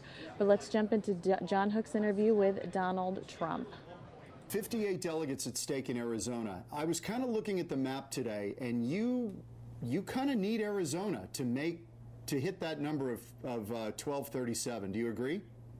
I think so. I mean, I was in Arizona a lot, and just the last weekend was so incredible there between Phoenix and Tucson. And yeah, I think so. We have a great feeling for Arizona, and the people like me and I like them. So I think we'll be in great shape. Let me read something to you that Hillary Clinton said today at AIPAC. I know you're talking to them later. Can I read a little of this? She said, sure. Encouraging violence, playing coy with white supremacists, calling for 12 million immigrants to be rounded up and deported, demanding we turn away refugees. She says, America should be better than this, and I believe it's our responsibility as citizens to say so. And she said, if you see bigotry, oppose it. If you see violence, condemn it. If you see a bully, stand up to him. That was aimed squarely at you. Well, those last three things I agree with, to be honest with you. But look, she's just reading a speech that she reads off a teleprompter. And frankly, we need vigilance in our country. We need borders. She doesn't want to have a border. She wants people to pour through, whether it's Phoenix or whether it's any place in Arizona or Texas. She wants people to pour through into our country and frankly destroy our country. I mean, we've got nothing but problems. We've got drugs pouring in. We've got crime pouring in. We've got people being killed. You look at Kate in San Francisco or Jamil in Los Angeles and California, and all of the killings, the horrible, senseless killings, and we need a border. And you folks know that better than anybody, you know, being in Arizona. You know it better than anybody. And what I say is we need strong borders. We need the wall, because the wall's going to stop a lot of problems. It's going to stop a lot of drugs, a lot of drug traffic. And, you know, interesting, John, I won in New Hampshire. The biggest problem they had in New Hampshire is, and they said to them, this is incredible. And I won in a landslide. They said the drugs, the heroin that pours in through the border, through your border. And I said, you know what? If I win, I'm going to stop it. So we're going to have real borders, and people can come into our country, John, but they have to come in legally. So Hillary wants people just to pour in, and we can't have that. Let me ask you a little bit about her, because you have so surgically just skewered your opponents in the primary. Lion Ted, Little Marco, Low Energy Bush, you have absolutely caricatured these people. How will you caricature Hillary Clinton? Well, honestly, I don't think she has the strength or the stamina to be a good president. She doesn't have the strength or the stamina. She'll go to Arizona, she'll make a speech, and then you'll see her a week later. You know, we have bad trade deals. We have a military that can't do anything with ISIS, which is hard to believe. We have all of these problems. I'm going to build up the military. We're going to get rid of ISIS. We're going to knock them out so hard and so fast. Is there a way, though, Donald, that you're going to absolutely kind of try to skewer her? Is there a nickname like you attach to these other opponents in the primary that you're going to try to tag on her? Well, number one, I'm not really going after her yet. You know, I still have two opponents left, and I don't think they're very strong opponents, frankly, but I still have two opponents left. You know, as you said very intelligently, I started off with 17, and now we're down to 2, and I'm beating the 2 by a lot. I think that Hillary she was a terrible Secretary of State. You look at Libya, you look at Benghazi, you look at even the migration, you look at what's going on with it. So much of this was caused by her. She made horrible decisions. She's a bad decision maker. As far as the name, I'll tell you what, when I come up with it, which I think I have, but when I'm ready to use it, I will be calling you. All right, fair enough. You're aware of the demographics in Arizona, a fourth Hispanic and growing. When people hear, when you talk about being tough on the border, tough on illegal immigration, a lot of Hispanic folks, Latino folks, they take that to mean, you know what, he doesn't like us. He doesn't want us here. How do you respond to that? Well, you know, in Nevada, which I won, the state I won very big with a landslide, in Nevada, they did polls because they have a very big Hispanic population, and I came out number 1 in the polls by a lot. I mean, they love me. The ones that really like Trump are the ones that are here legally. When they're here legally, the voters. When they're here legally, they love me because I'm going to bring jobs back from China. I'm going to bring jobs back from Japan. I'm going to do an unbelievable job for people. They're not going to have their job taken away by people that came here and, you know, frankly, illegally. And when you look at the Hispanics that are here legally, John, my relationship with them is incredible, and I'm leading every poll with them. Let me ask you something. I've got kids. And I got to be honest with you, Mr. Trump. Some of this I have trouble explaining to them. The language, the nastiness. Is there anything in this, and we all want do-overs in life, although you can't get them. Is there anything that you've said that you say at night, you know, when you're falling to sleep? I would love to take that back. Is there anything? Well, I think in life there's so many things that we take back, John. You know, whether it's, just statements or things you do. And I would say that, yeah, the answer is always going to be yes to that question. But as far as, you know, you sort of, as you said very intelligently, you really can't take it back. It doesn't matter if you take it back. I'm leading by a lot. It's been an amazing trip. It's a movement like nobody's ever seen before. You know, it's been on the cover of Time magazine 4 or 5 times already. Nobody's ever seen anything like it. And, you know, the end result is I'm very happy about what's going on. People are being more vigilant. They're watching for crime. If I didn't bring up illegal immigration, John, it wouldn't even be a subject right now. And you know how big a problem it is, especially where you are. But you know how big a problem it is. It's a massive problem. So overall, I mean, I'm very happy about, there's always something you could have changed or done a little bit differently, but overall, I'm very happy about the way things are. Let me ask you, Mr. Trump, are you at all, because of the tenor of the campaign, are you at all concerned about your own personal safety? I mean, your son got a threat the other day. I saw the security out in Fountain Hills. Are you concerned for your own safety? Well, Fountain Hills was a good example. There was nothing out there. That was beautiful. We had 21,000 people. We had a love fest out there, John. You saw that. Not one person, you know, not one protester standing up. Once Sheriff Joe got rid of a couple of cars that were put on the road, there were no protesters. There were no anything. It was an amazing scene. And that's the way it is normally. You always have to be concerned about your safety and the safety of other people. Actually, it's almost, to me, more important, the safety of other people. But you know, you were there and you saw Fountain Hills. You saw that piece that the people said they'd never seen anything like that. And not one person, there wasn't one protest in that with all those thousands of people that were there. So I don't know, it's amazing. But certainly you're always concerned about safety and your safety and other people's. You've had such a strong brand throughout your career. I mean, Trump, people know what that means. How much does it pain you personally that people are calling you a racist, a bigot? How do you feel about that when you hear these things that you probably have never faced before? I've never had it before. I've never heard it before. It's certainly never been associated with me. And it's very hard to take because I'm the exact opposite. I'm actually the opposite. And people that know me, they say, friends of mine that are African American, they say, you are the least racist person we know. So it's never easy. It's never easy when you get called. You know, when you are called names where you actually maybe there's some truth to something that they say, but when they say things that are so false, it's never easy to take. One more thing. Have you thought about a running mate seriously at this point? I have, but I want to get there first. I'm a closer. I get things done. I get things closed, just like we'll get things done for our country with education and with the Second Amendment and with military and with vets and with everything. We're going to do a great job in healthcare and trade.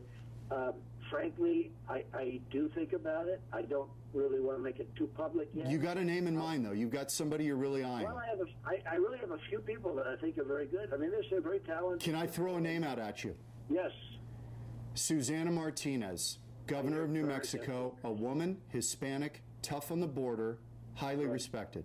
I hear so many good things about her, John. I mean, I understand that. It's not the first time I've heard tremendous things about her. And certainly she would be somebody that I would think about. All right, and that was our own.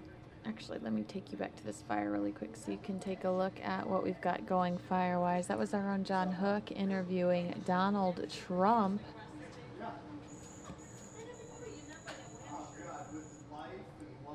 In this, here's the current status of that fire. Dramatically different. It looks much more controlled. Hopefully it's going to be out by the end of the night. Troy was talking about how it's dousing, stirring, or stirring, dousing, stirring. We've seen it doused. You continue to see some of those hoses on the left side of the screen there. And looking forward to being able to say that this fire is completely out. Again, this is over by Sky Harbor Airport. I can't imagine what the airport looked like, taking off, landing, what that looked like tonight, earlier today. We started covering this fire around 4:30, 4:45, and it's now 8:40, and you can see that it is still red and red flames. Actually, what I'm going to do right now, before I go to the next video, I wanted to show you a tweet from Troy Hayden 15 minutes ago. Attention stations making a change on ELC2. We're going to go to San Diego, California, where Senator...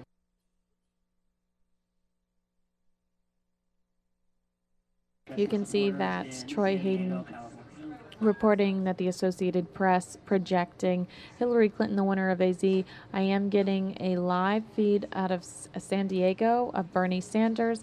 I'm going to take you there now. Bernie Sanders in San Diego. Let me update my lower third. I also see that I have Hillary coming up as well. Hillary, the projected winner of Arizona, as well as Donald Trump, projected winner Arizona.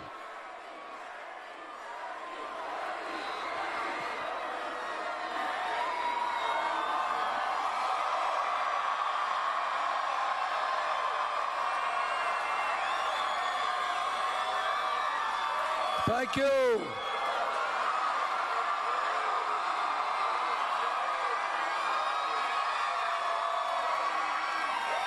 Thank you. Thank you, San Diego. Whoa.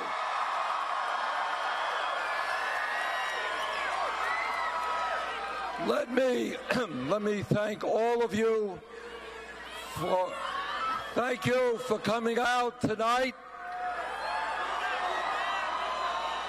And let me thank Rosario Dawson for that extraordinary introduction.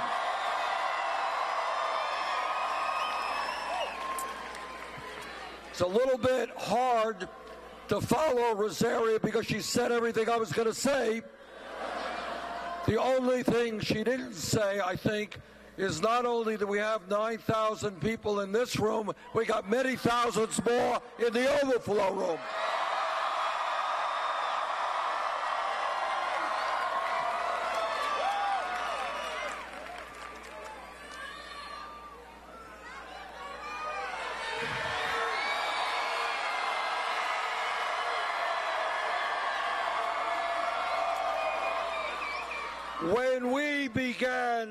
When we began this campaign about 10 months ago, we were 3% in the polls, about 70 points behind Secretary Clinton. As of today, last poll that I saw, we are 5 points behind, and we're gaining.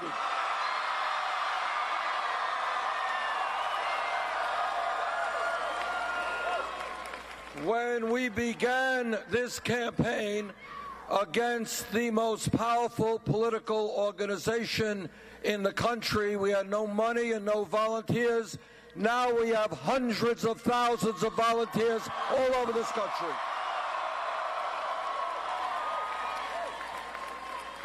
When we began this campaign, we were considered a fringe candidacy. Now, who in America, the media said, could believe in a political revolution?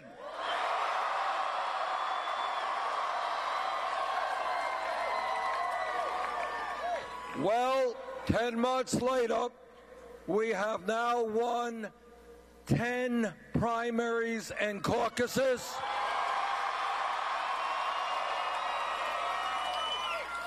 And unless I'm very mistaken, we're going to win a couple of more tonight.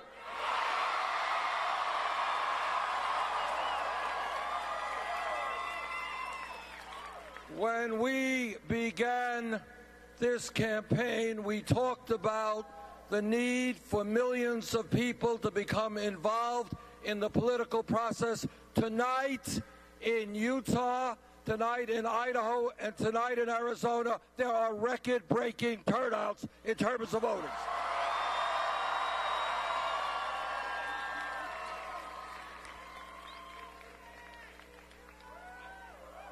Now, this campaign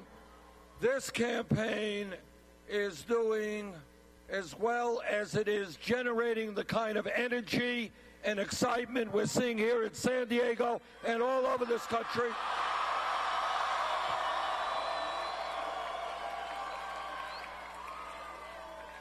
Because we are doing something very unusual in modern American politics. We are telling the truth.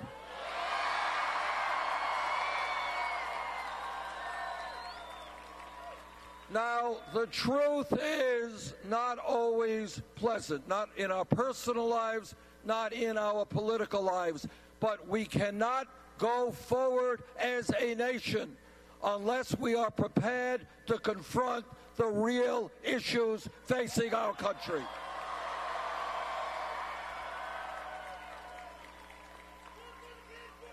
And let me tell you briefly what some of those issues are. Number one, in America today, we are living under a corrupt campaign finance system which is undermining American democracy. Democracy is not a complicated process. It really isn't. It means that you have one vote, you have one vote, you have one vote. You want to vote for me, you want to vote against me, that's fine. But what democracy does not mean is that billionaires can spend unlimited sums of money to elect candidates who represent the wealthy and the powerful. That is not democracy.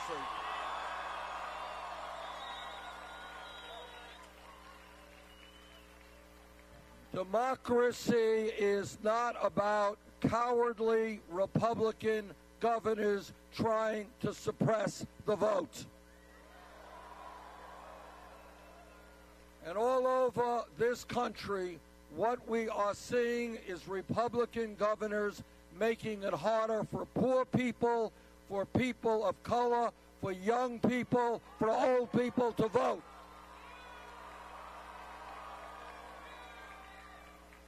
And I say to those cowardly governors, if you are not prepared to engage in a free and democratic election, get another job, get out of politics.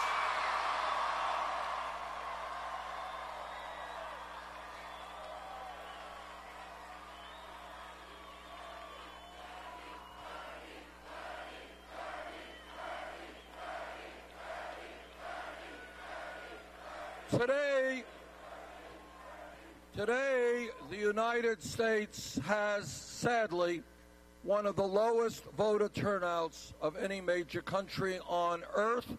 Our job is to increase voter turnout, not lower voter turnout, to make it easier for people to participate, not harder.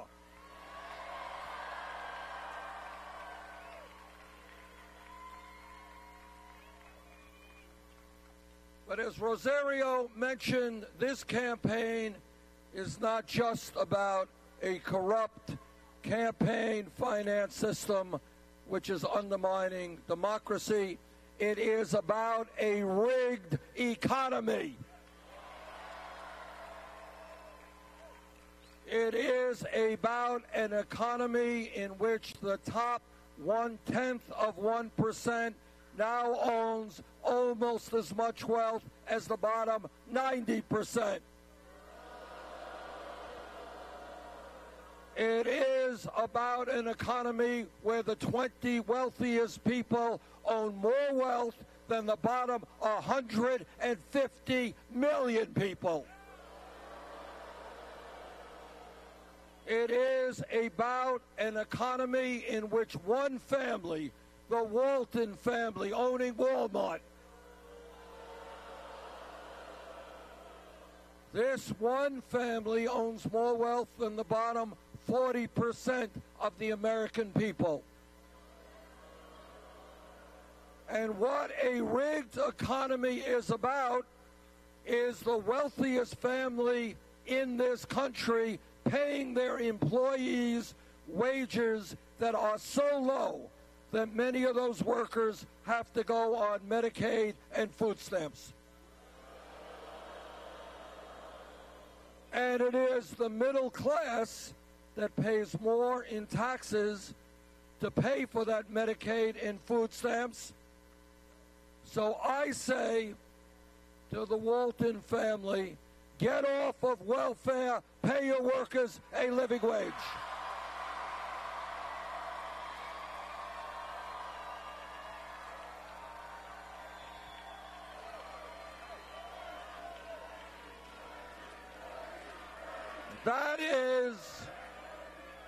That is just one example of many of a rigged economy. Working people paying more in taxes to subsidize the wealthiest family in this country. That is crazy. Together, we're going to end that.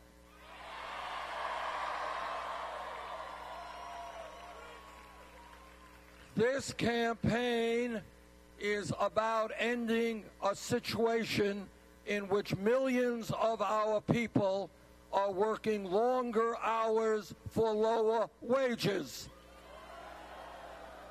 It's about ending a situation where people in America need to work 2 or 3 jobs just to bring in enough income and health care to take care of their families. It's about an economy where mom is working, dad is working, kids are working, marriages are stressed out, kids do not get the attention they need. This campaign is about creating an economy that works for all of us, not just the 1%.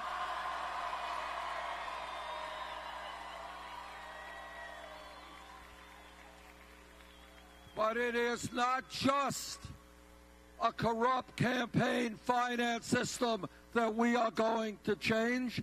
It is not just a rigged economy that we are going to reform. It is also a broken criminal justice system.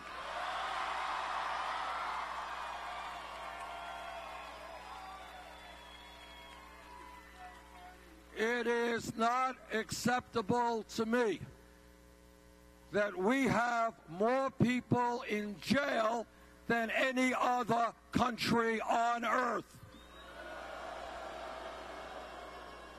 Not acceptable that we are spending $80 billion a year, $80 billion, to lock up 2.2 million Americans, disproportionately African American, Latino, Native American. This campaign is about real criminal justice reform, real police department reform.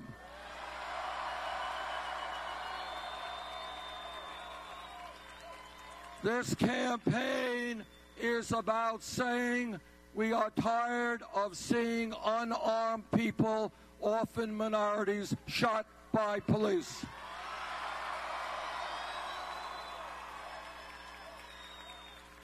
Now, I have been a mayor, and I have worked with police departments all over my state and police departments all over the country. And the truth is, vast majority of police officers are honest and hardworking. But when a police officer, like any other public official, breaks the law, that officer must be held accountable.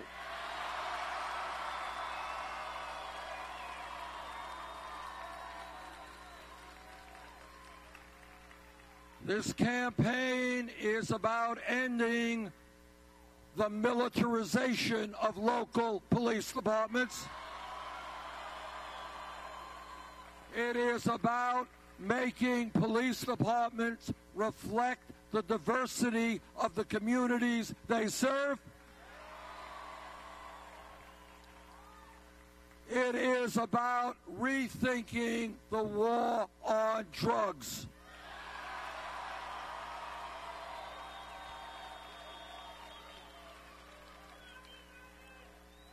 Today, marijuana is a Schedule I drug under the federal... Schedule I drug under the Federal Controlled Substance Act, right alongside of heroin. In my view, that is nuts, and that's why we have introduced legislation to take marijuana out of the Federal Controlled Substance Act.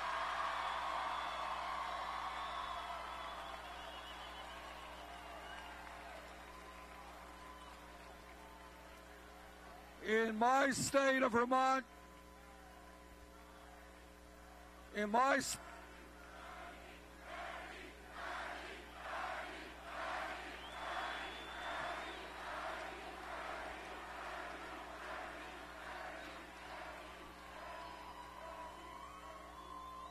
In my state of Vermont, neighboring New Hampshire, and states all over this country, we are seeing now an epidemic of heroin use and opiate abuse. In my view, and we are seeing people dying every day from heroin overdose. In my view, when we deal with drug abuse, we have got to deal with it as a health issue, not a criminal issue.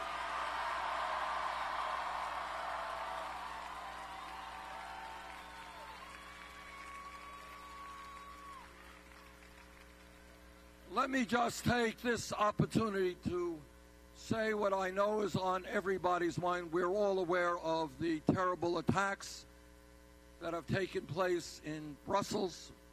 Dozens of people are dead and hundreds of people have been wounded, and I think I speak for everyone in expressing our condolences to the people of Brussels.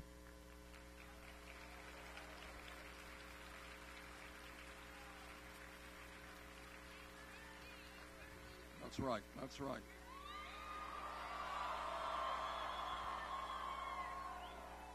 And let me simply say this: we will stand as a nation with our allies and our friends and people all over this world.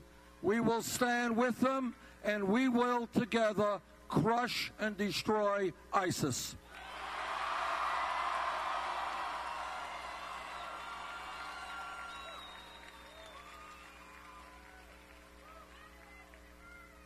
We will destroy ISIS through a coalition in the Middle East led by the Muslim nations themselves.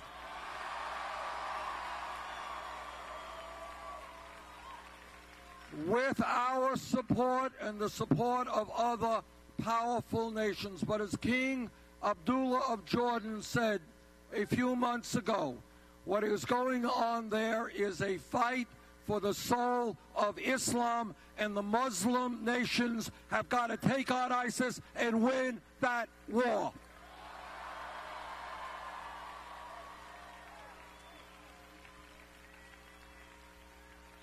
And we can win that war and destroy ISIS without getting the brave men and women in the U.S. Armed Forces into a perpetual war in the Middle East.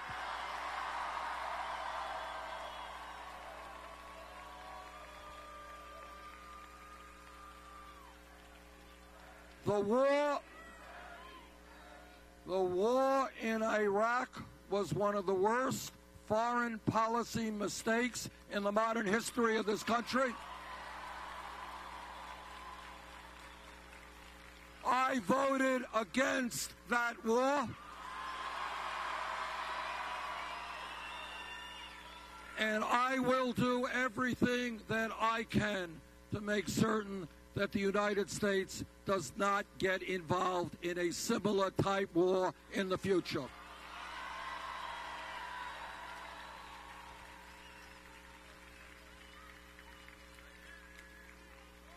This campaign is doing as well as it is because we are listening to the people, not wealthy campaign contributors.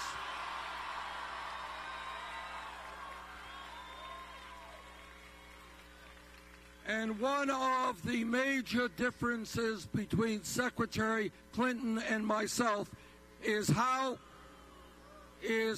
we raise the funds we need to run a campaign.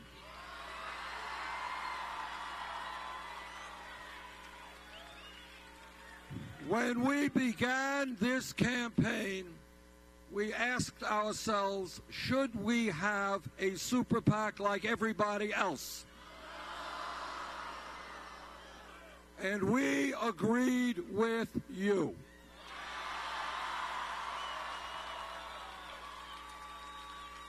And the way what we did, unlike all other campaigns, is to simply reach out to the American people at BernieSanders.com and say, if you want to support a candidate who is prepared to take on the billionaire class,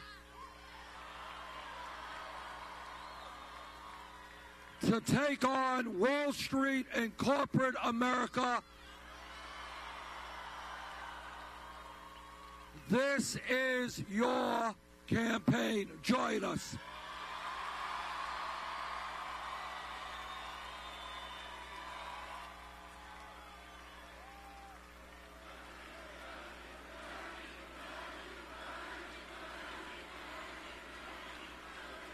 And what happened over the last 10 months is something that I, in a million years, would not have believed. And that is, we received well over 5 million individual campaign contributions.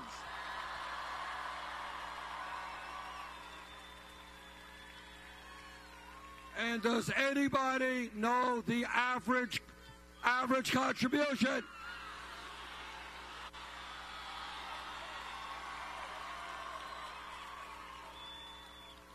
And that is revolutionary. Because what we showed is that you can run a winning national campaign without begging billionaires for their money.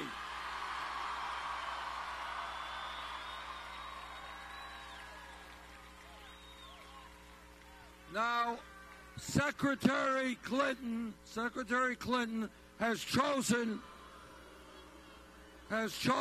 to go a different route. What she has done is established a number of super PACs. Her largest one recently reported raising $25 million from special interest organizations, including $15 million from Wall Street.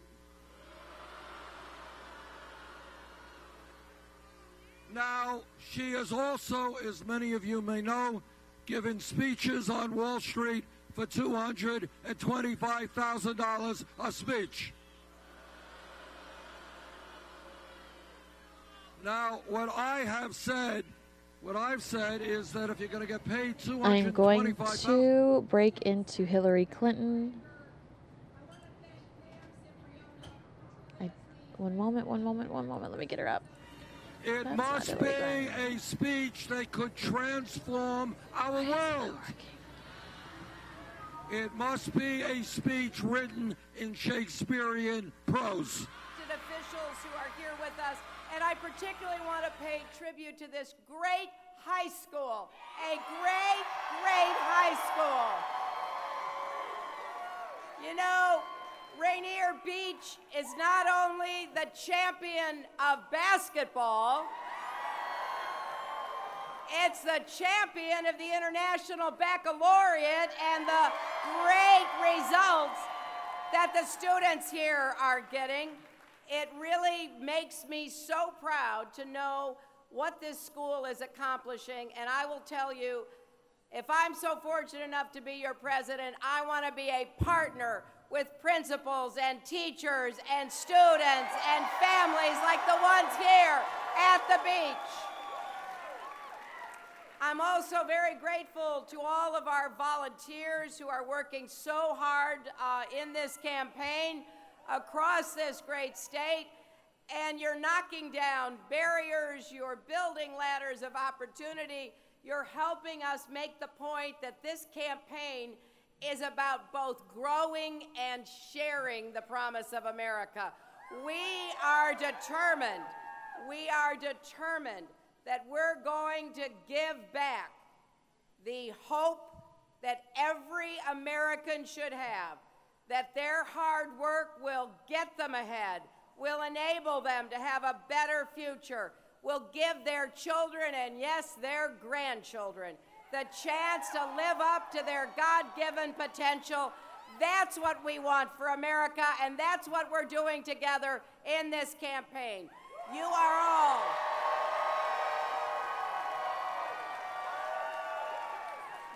all part of something bigger than yourselves.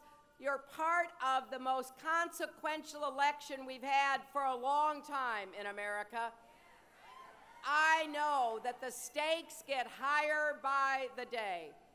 I'm sorry that all the people outside could not be fit into this gymnasium, but I saw the excitement that they had while standing in line, some of them with their children, and I want them to know if we can get the word out to them. I'm grateful that they came. Sorry they couldn't get in, but they too understand what is at stake. I'm also very proud to have won Arizona tonight.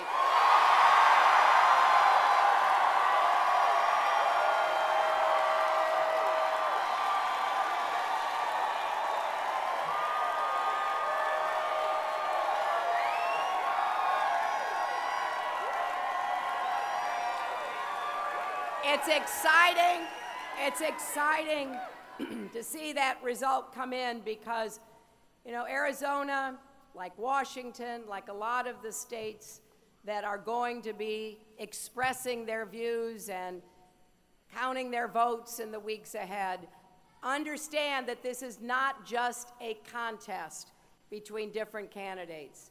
This is a contest between fundamentally different views of our country, our values, and our future. Now, what we saw happen today in Brussels, the horrible terrorist attack, reminds us of how high the stakes are. We live in a complex and dangerous world, and we need a commander-in-chief who can provide leadership that is strong, smart, and above all, steady in taking on these threats.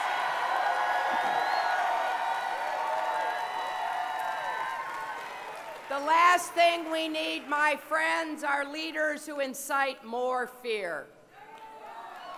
In the face of terror, America doesn't panic. We don't build walls or turn our backs on our allies. We can't throw out everything we know about what works and what doesn't and start torturing people. What Donald Trump, Ted Cruz, and others are suggesting is not only wrong, it's dangerous. It will not keep us safe. This is a time for America to lead, not cower, and we will lead, and we will defeat terrorists who threaten us and our friends and allies.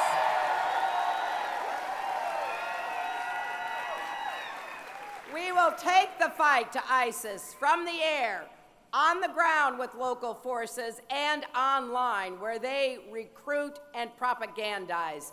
We have to dismantle the global terror pipeline, stop the flow of fighters, weapons, and money, and strengthen our defenses here at home. And we need to work closely with our allies because that cooperation will help make our own country safe. That is what I will do as president. So this is yet another reason why this election really matters. And your hard work, your commitment, your optimism about what we can do together is what I am counting on. You know, we need to keep working together. We need to make a point that we're going into the future with confidence and optimism. There's a lot of pessimistic talk. There's a lot of negativity. It's as though we aren't Americans. Nobody can beat us. They can't beat us anywhere if we're up to the game, if we're willing to compete.